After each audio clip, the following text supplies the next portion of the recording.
This is Valley News Live at noon. More roads are closing in Minnesota due to the ongoing flood. The Minnesota Department of Transportation closed Highway 1 from Marshall County Road 17 into Oslo, as well as Highway 220 from Highway 1 to Highway 11. Here's a list of all of the highways that are currently closed in northwestern Minnesota. The department also says that it's illegal to travel in areas where there's closures. Drivers can be fined up to $1,000 and/or 90 days in jail. Plus, if anyone needs to be rescued from a closed road, other expenses and penalties will apply. It's looking a bit gloomy outside during the lunch hour, and a chance of light showers increases into the afternoon. Let's check in with meteorologist Lisa Green with a look at the weather. Lisa?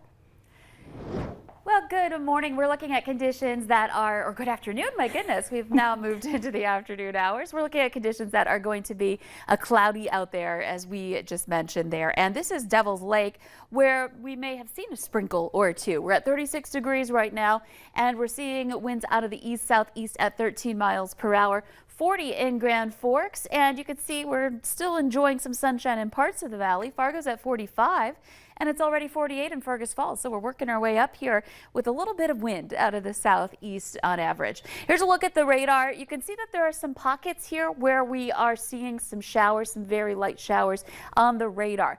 The question is, are they making their way to the ground? Because nearer the surface, it's pretty dry. And some places you might see a flake or a sprinkle or two as this moves east. But overall, it's more of a gloomy day here today as we continue on. Here's a look at our planner. Expect to have temperatures that are going to be on the rise. We're looking at some temperatures right around that 50-degree mark for Fargo, with the potential for a sprinkle or two, but overall more just on the gray side, with wind out of the southeast and steady into the teens, gusts into the 20s. Of course, we've got river levels still rising in lots of places, and on top of that, we are seeing more rain on the way, just on the horizon for tomorrow and Saturday. First alert weather day. When I come back, we're going to time this out for you and let you know just how much rain we may end up seeing and the impacts that could have on our flooding coming up here in just a couple of minutes. Thank you, Lisa. An apartment fire has caused serious damage to one unit and left one person without a place to stay. The Fargo Fire Department says it responded to the fire around 1 this morning to the 1700 block of 40th Street South. Officials say when they arrived, smoke billowed out of the building. The fire caused serious damage to the kitchen in that apartment. The person living in that unit can no longer stay there. Damage is estimated between $20,000 to $25,000. The person killed in an apartment fire earlier this week has now been identified. Fargo police say they believe the person to be 39-year-old Bradley James Mead.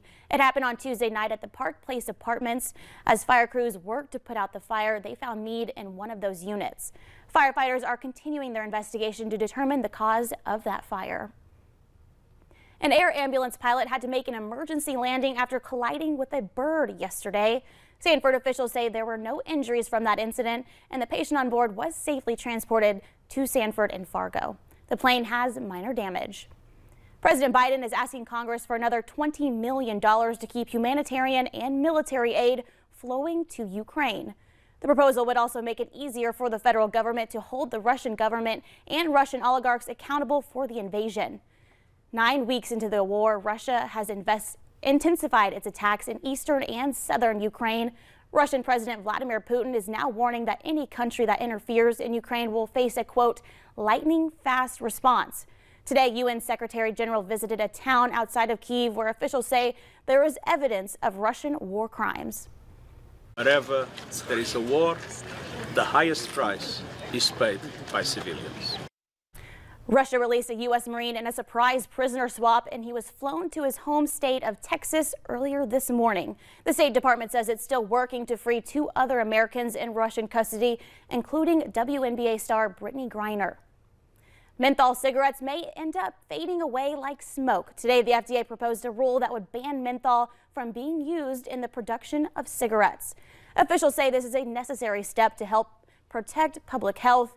Nearly 19 million people smoke menthol cigarettes.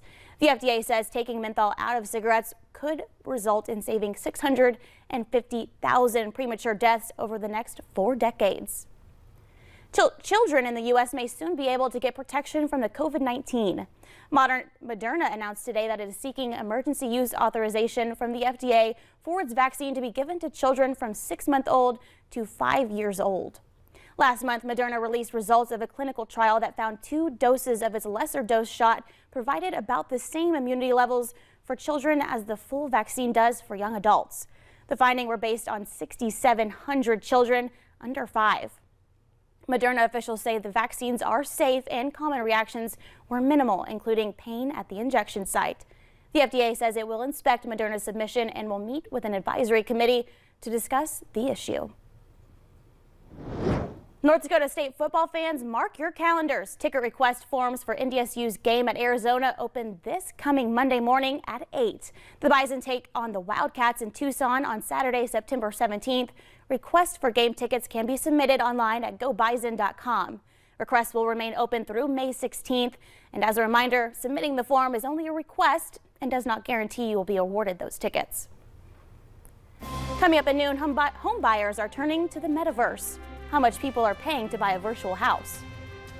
But next, Lisa Green is tracking a system that could impact the fight against the rising river levels.